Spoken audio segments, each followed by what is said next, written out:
मैं अमर कुमार कुशवाहा एक के सर मैथमेटिक्स में। आज सवाल नंबर 4 है। किसी अस्पताल में एक डॉक्टर द्वारा 30 महिलाओं की जांच की गई और इनके हृदय स्पंदन की प्रति मिनट संख्या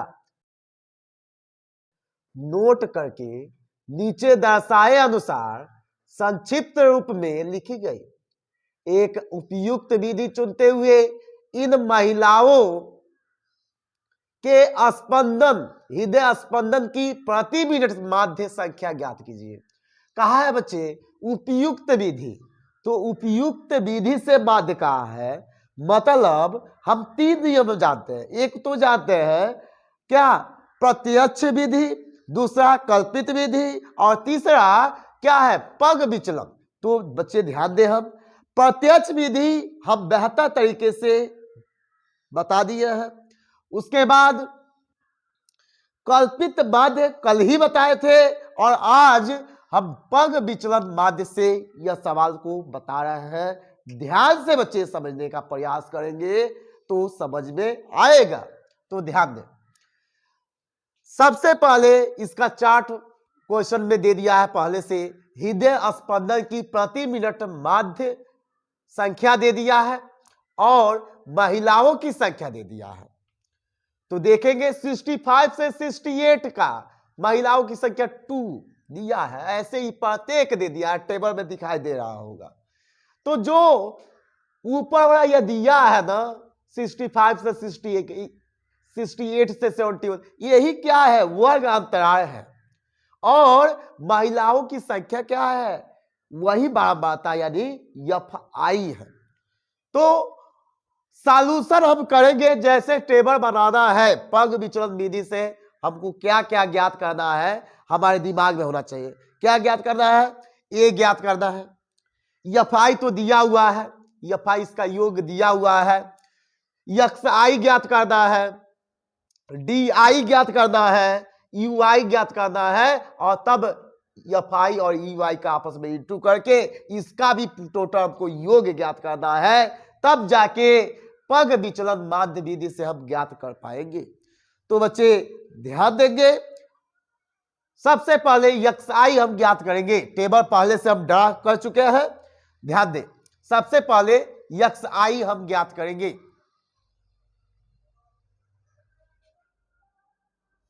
आई तो XI ज्ञात करने के लिए क्या करते हैं, जो वर्ग अंतराल होता है उसको आपस में प्लस करके 2 से डिवीजन कर देते हैं, उसी को मध्यमान कहते हैं, यानी क्या कहते हैं, XI कहते हैं।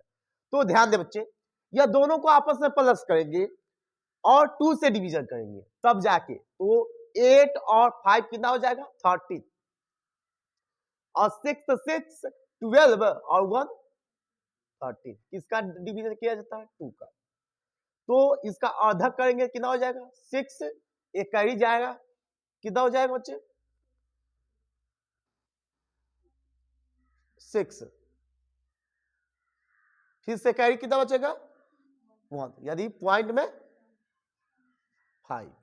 जो बच्चे ध्यान देंगे, हमको डिवीजन प्लस करना सब आना चाहिए, ठीक है ना, दशमलव संख्या है तो आना ही चाहिए। फिर से 8 और 1 9 और 6 और 7 कितना हो जाएगा, 13 बाई में 2। दिस इक्वल टू डिवीजन करेंगे तो 6 बार में जाएगा और फिर से एक कैरी बचेगा, 9 बार में जाएगा, पॉइंट फिर से 5 बार में जाएगा, कोई दिक्कत नहीं होना चाहिए। फिर से 1 और 4 5 और 7 7 14 1 40 दी कैरी दी है, बाई में 2। दिस इक्वल टू 7 और फिर से 2 पॉइंट में 5, फिर से 7 और 4 कितना हो जाएगा, 11, 7 7 14 और 15 बाई में 2। दिस इक्वल टू 7 और फिर से एक कैरी हो गया 5 पॉइंट में 5, फिर से 7 0 7 और 8 और 7 15 बाई में 2। दिस इक्वल टू 7 कितना हो जाएगा 8.5, फिर से 0 3 3 और 8 16 बाई में 2 इक्वल टू 8 1.5, फिर से 3 और 6 9 और 16 बाई में 2 इक्वल टू 8 4.5। तो बच्चे यह हमको डिवीजन करना आना चाहिए, हमको डिवीजन करना आना चाहिए, प्लस करना आना चाहिए। इसको रफ कॉपी नहीं करेंगे अलग से, क्योंकि कंफ्यूजन वाला चीज रफ कॉपी किया जाता है बच्चे।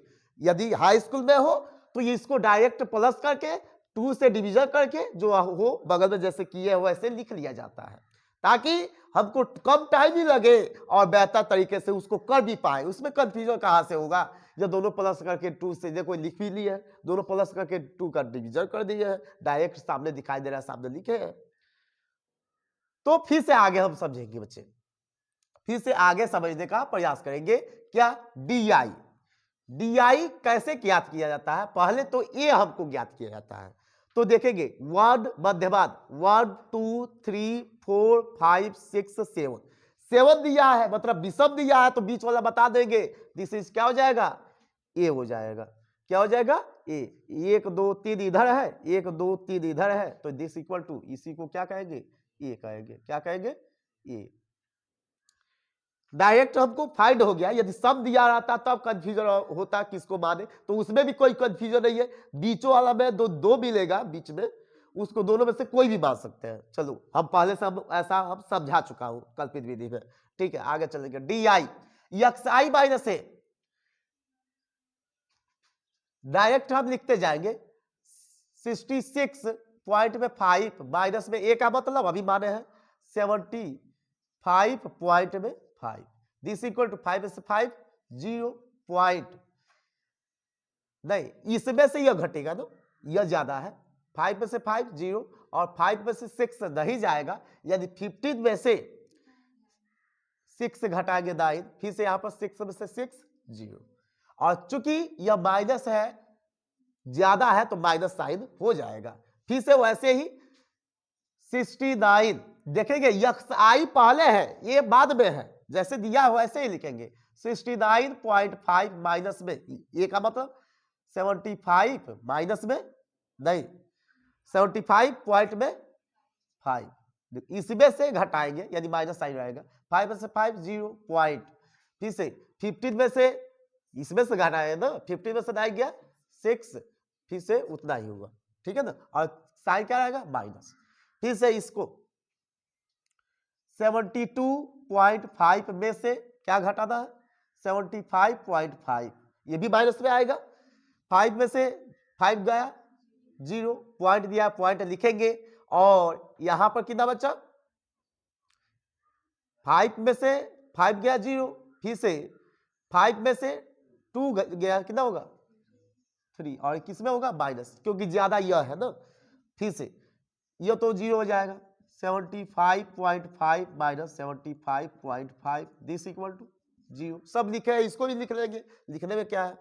फिर से XI माइनस में ए 75.5, दिस इक्वल टू कितना हो जाएगा? 0 पॉइंट में 3, मतलब ये प्लस ही रहेगा।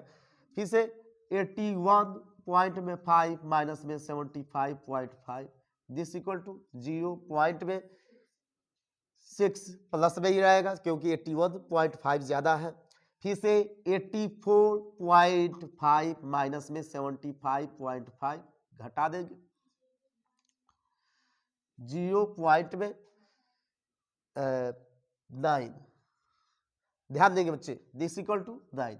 यानी हम देखेंगे इसको हम डायरेक्ट हम सॉल्व कर गए हैं, या इक्वल टू हम लिख लेंगे।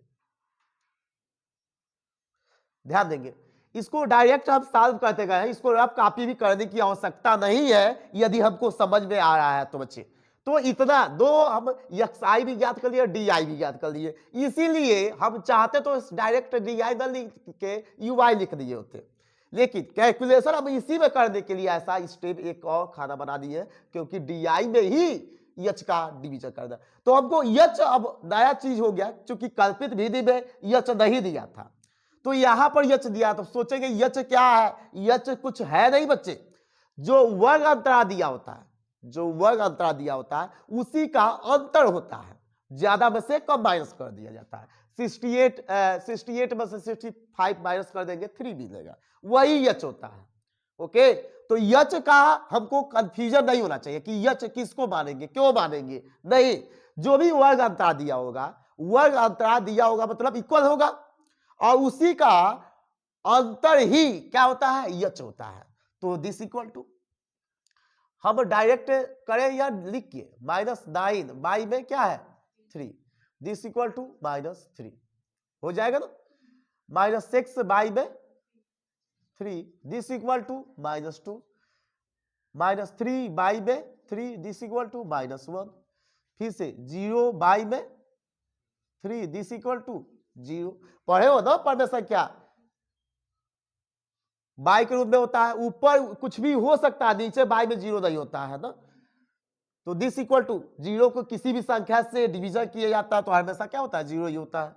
फिर से 3 को 3 से डिवीजन करेंगे 1 हो जाएगा, 6 को 3 से करेंगे 2 हो जाएगा, फिर से 9 को 3 से करेंगे 3 हो जाएगा।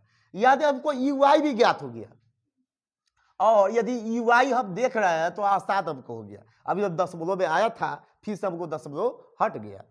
अब fi ui ज्ञात करना है बच्चे, fi यहां पर है और ui यहां पर है, 2 का 3 में इंटू करेंगे कितना हो जाएगा, माइनस में 6।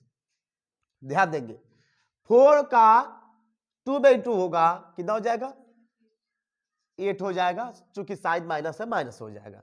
3 का 1 में इंटू होगा -3, 8 का 0 में होगा 0, 7 का 1 में होगा 7, 4 का 2 में होगा, और 2 का 3 में होगा 6। कोई दिक्कत नहीं। हमको यदि ध्यान से देखेंगे बच्चे तो सिग्मा fi का मान 30 हमको दिया हुआ था, या इसको योग करेंगे तो 30 ही आएगा, क्योंकि फार्मूला में आवश्यकता पड़ेगा हमको। फिर से इसका सिग्मा fi ui मतलब इसका पूरे का योग हमको चाहिए, तो हम पहले से लिखे मिट गया है, sigma fi ui this equal to, तो इसका पूरा योग। तो देखेंगे 6 और 8 कितना हो जाएगा 14, 6 और 8 कितना हो जाएगा 14, और 14 और 3 कितना हो जाएगा 17, चूंकि -17 में आएगा, माइनस साइन है। और नीचे देख लेंगे तो 8 और 7 कितना हो जाएगा 15, 15 और यह 6 कितना हो जाएगा 21, यानी 21 में से, यानी यह प्लस वाला है यह माइनस वाला है, यह घटा देंगे ना, बताएंगे कितना हो जाएगा 4 हो जाएगा, और किस में होगा 4 प्लस में हो जाएगा, किस में हो जाएगा 4 किस में हो जाएगा प्लस में हो जाएगा। क्यों प्लस में हो जाएगा, क्योंकि यह माइनस वाला छोटा है यह बड़ा है। 7 8 15 और 6 21 प्लस में है, और यह 6 8 और 3 प्लस करने पर -17 आएगा, माइनस में है, तो यह कितना हो जाएगा 4 किस में हो जाएगा प्लस में। तो इसका योग कितना हुआ, सिग्मा fi ui का योग कितना हुआ बच्चे 4 हुआ, कितना हुआ 4। तो अब हम डायरेक्ट फार्मूला आप जानते हैं, लिखेंगे क्या, पग विचलन माध्य से, पग विचलन माध्य से लिखेंगे पग विचलन माध्य विधि से, ऊपर लिख भी दिए हैं, तो इसका फार्मूला आपको मालूम होगा तो क्या होता है, डायरेक्ट हम लिख लेंगे। क्या होता है बच्चे, this equal to x bar equal to a plus में सिग्मा fi ui बाई में सिग्मा fi इंटू में h भी होता है। कोई दिक्कत, यह किसका फार्मूला है बच्चे, पग विचलन माध्य विधि से, पग विचलन माध्य विधि से यह फार्मूला है। जैसे कल्पित विधि है, यहां पर क्या होता है di होता है और यच उसमें नहीं होता है, सेम टू सेम है, थोड़ा कंसेप्ट हम अपनाएंगे तो हम आसानी से सॉल्व कर सकते हैं। दिस इक्वल टू ए का मतलब बच्चे, अभी हम माने हैं इधर, हम चाहेंगे तो भिन्न संख्या भी लिख सकते हैं, यह काटने में आसानी हो जाएगा।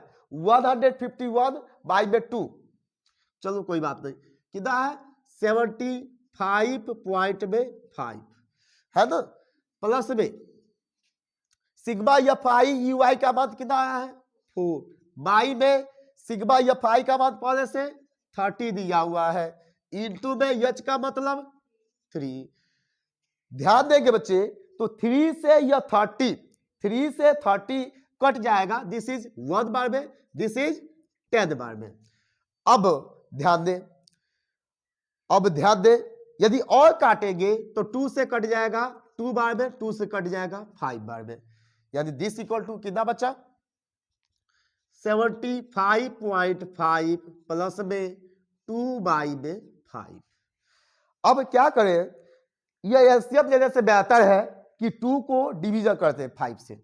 यहां पर हम बगल में हम करके बता दे रहे हैं, यहां पर कर दे रहे हैं, 5 का 2 का डिवीजन करेंगे तो 0 नहीं है, 0 लिखेंगे तो 0 पॉइंट लिखेंगे। अब कितना बन जाएगा 5 बार में, कितना बन जाएगा 5 से 4 बार में जाएगा। दिस इक्वल टू बगल में बता दे रहे हैं, यानी x bar, this equal to x bar, यानी यक्स बार इक्वल टू में कितना हो जाएगा 75.5, इसका मान कितना आया है बच्चे 0.4 प्लस में 0.4। This equal to x bar equal to, देखेंगे पॉइंट एक ही सिद्ध में होता है तो 5 और 4 कितना हो जाएगा 9, यानी 75.9। दिस इज क्या है पग विचलन से माध्य हो जाएगा, कितना हो जाएगा कि माध्य संख्या हो जाएगा। क्या लिखा है ना, महिलाओं के हृदय स्पंदन की प्रति मिनट माध्य संख्या कितना हो जाएगा x bar equal to 75.9। This is right answer. तो आई होप यह पग विचलन माध्य विधि से सभी बच्चों को बेहतर तरीके से समझ में आया होगा। तो बच्चे प्रयास करें, हम तीनों नियम बता चुके हैं, प्रत्यक्ष विधि, कल्पित विधि और पग विचलन विधि से अभी हम डरा करके अभी तुम लोगों को समझा के बेहतर तरीके से बताए हैं। एक एक पॉइंट समझने का प्रयास करें। 100% बच्चे यदि समझने का प्रयास करोगे तो मेरे वीडियो से 100% यह पूरा चैप्टर तुम लोगों को बेहतर तरीके से समझ में आ जाएगा। और परीक्षा के लिए, ईपी बोर्ड परीक्षा के लिए मोस्ट इंपोर्टेंट है, इसमें से आएगा ही, तो समझ लेंगे तो बेहतर होगा बच्चे। ठीक है, तैयारी करें। ओके।